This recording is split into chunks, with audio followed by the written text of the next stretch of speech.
Producing roughly, let me say 3 hours. And when I say 3 hours, half of that is just research.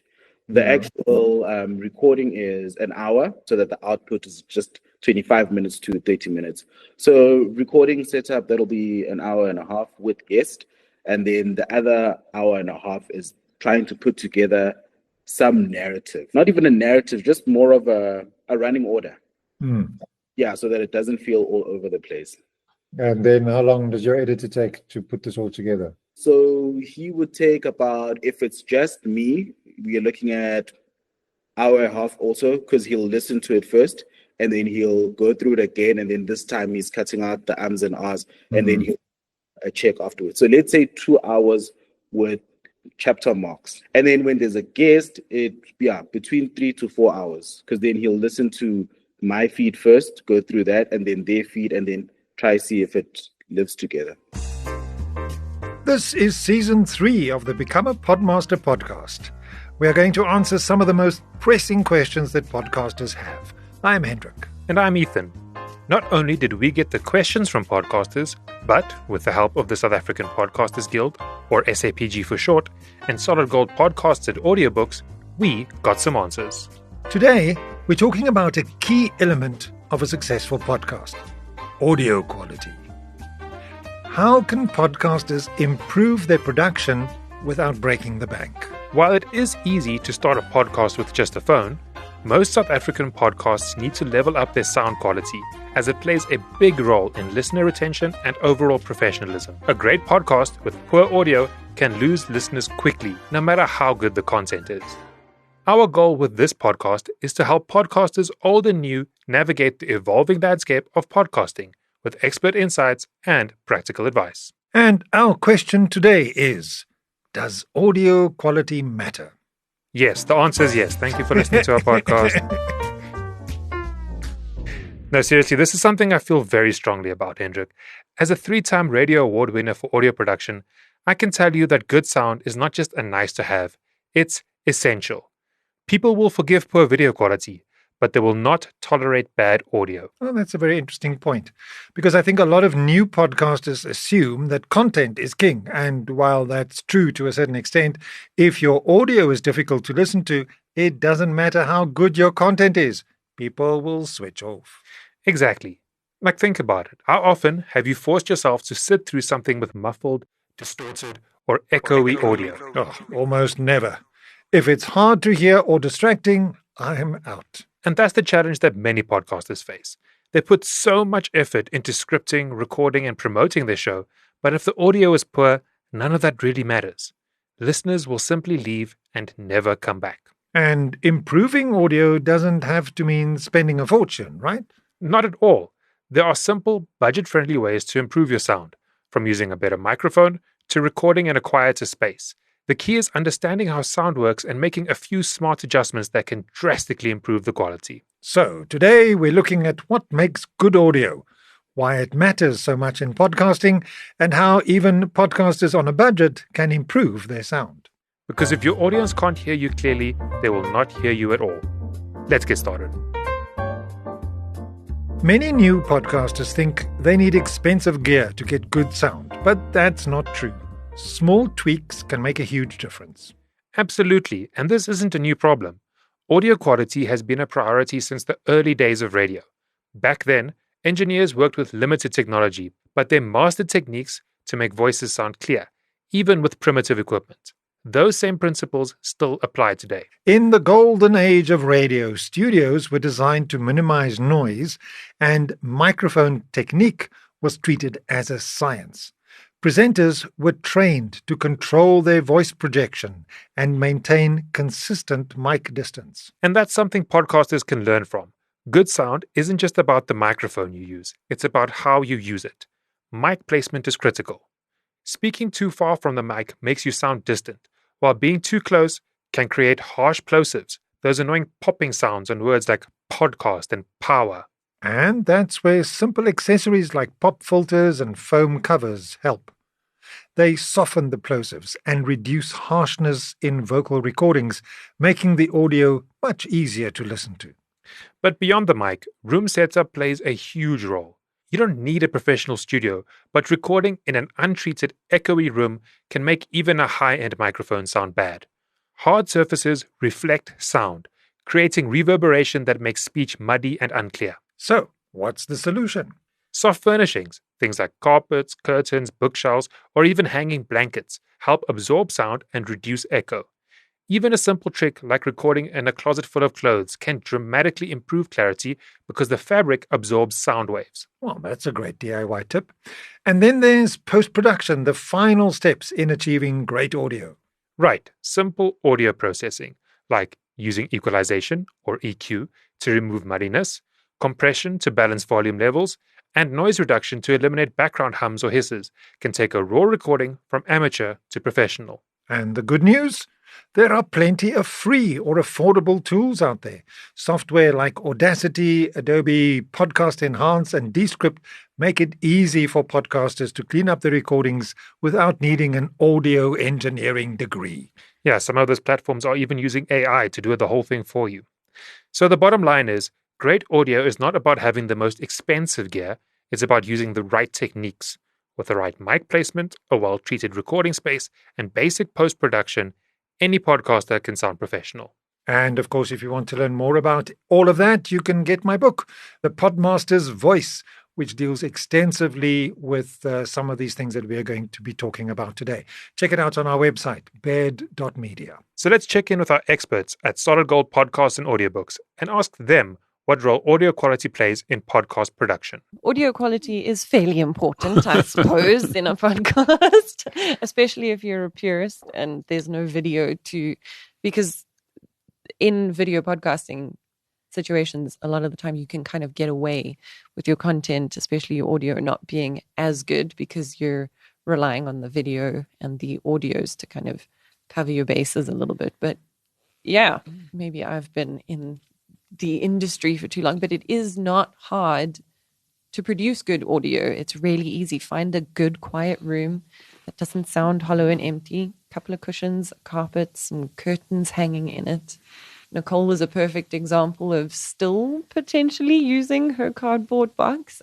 You don't need a huge fancy setup to create good quality audio. Do you need expensive equipment? Absolutely not.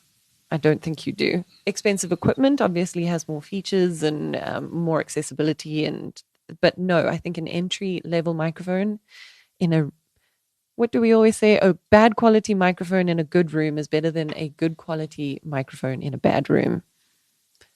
Yeah.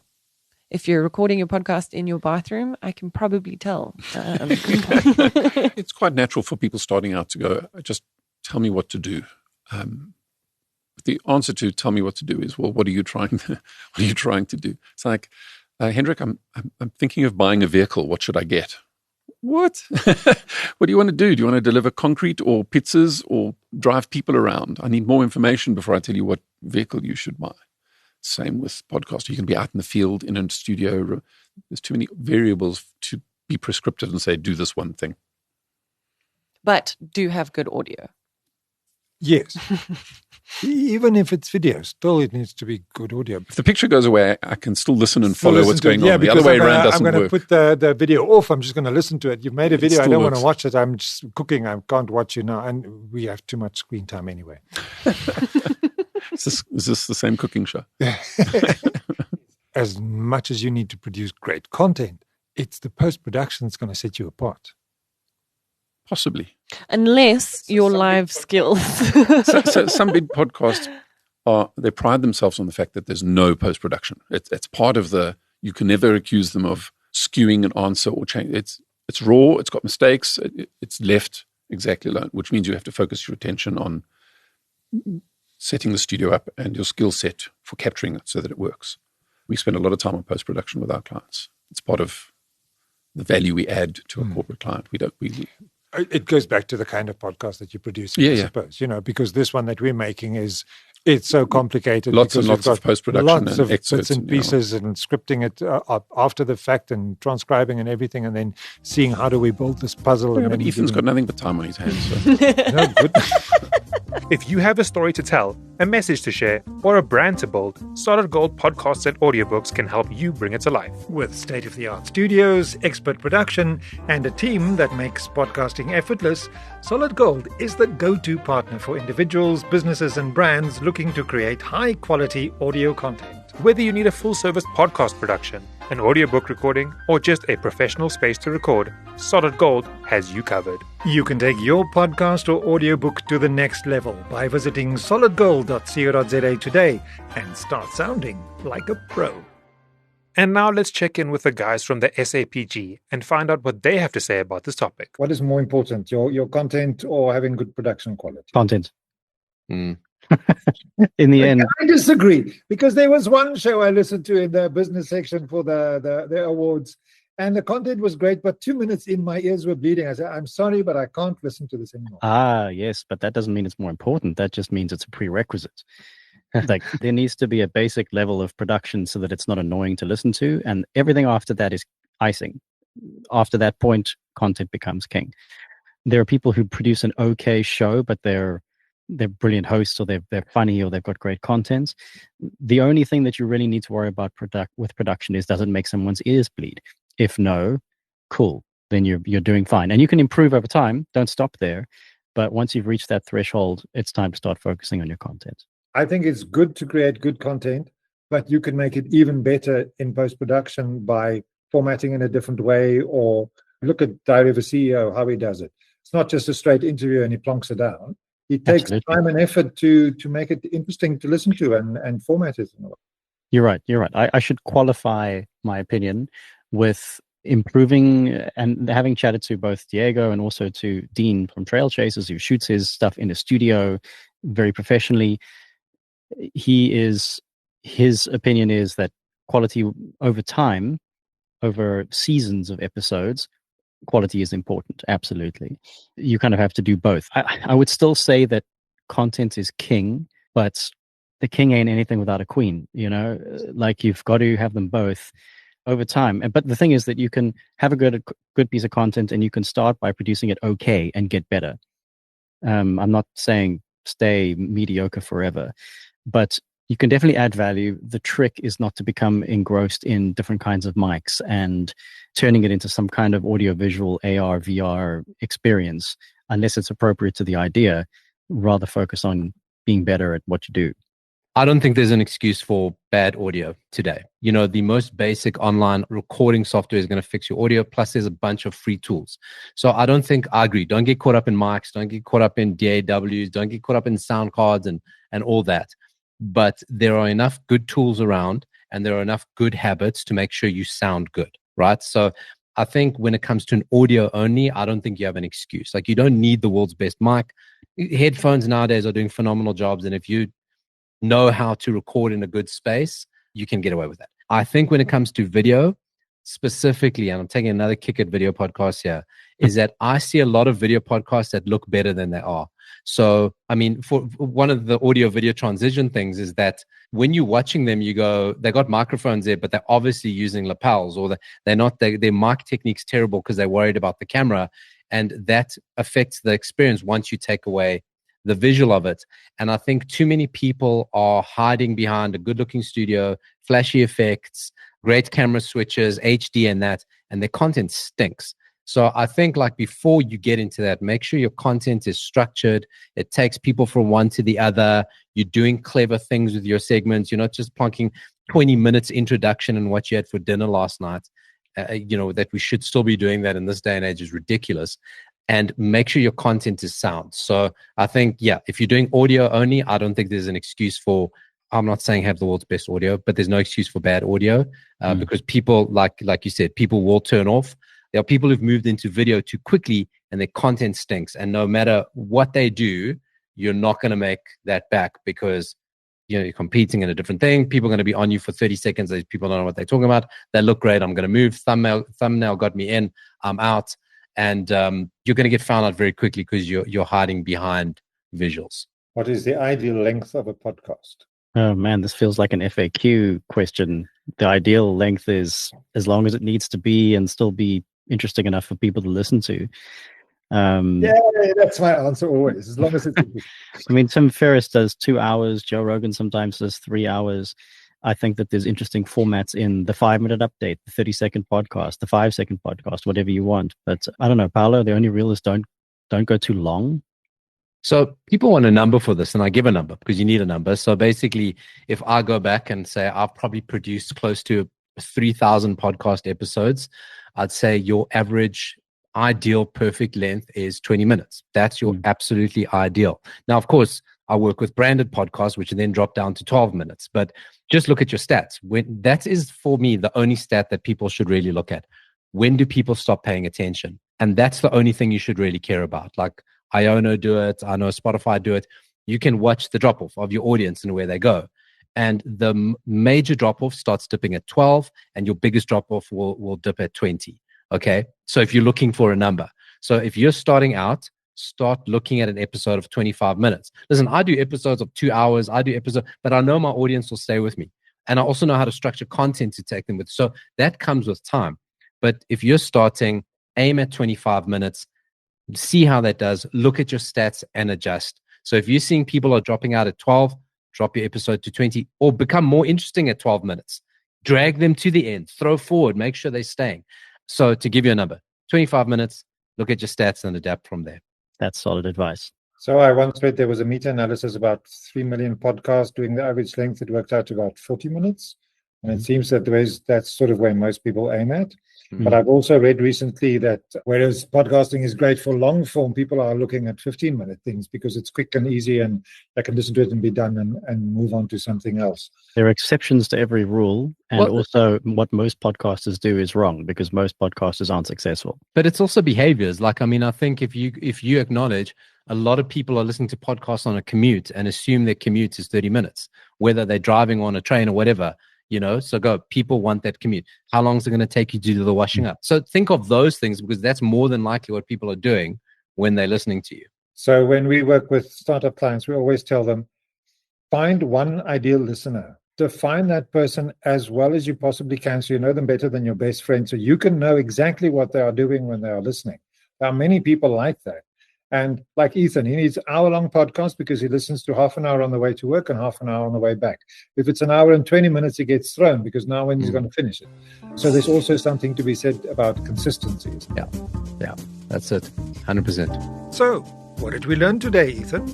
First and foremost, audio quality is everything in podcasting.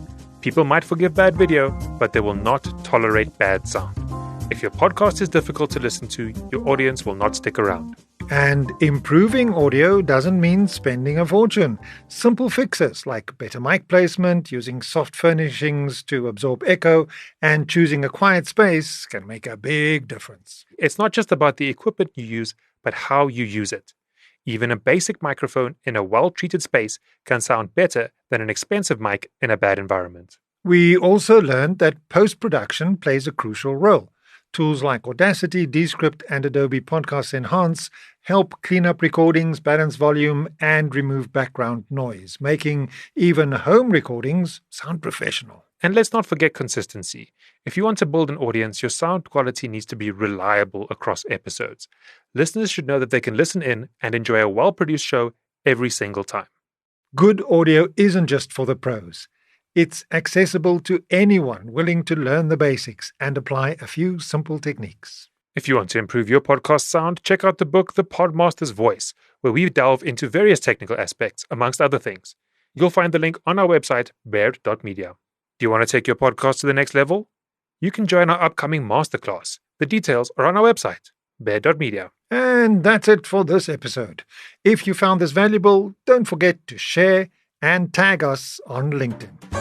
In our next episode, if your show is very niche, like about a technical topic, for example, like you talk about water purifiers, that is like people want information, they want tips, tricks, hacks, or whatever it might be.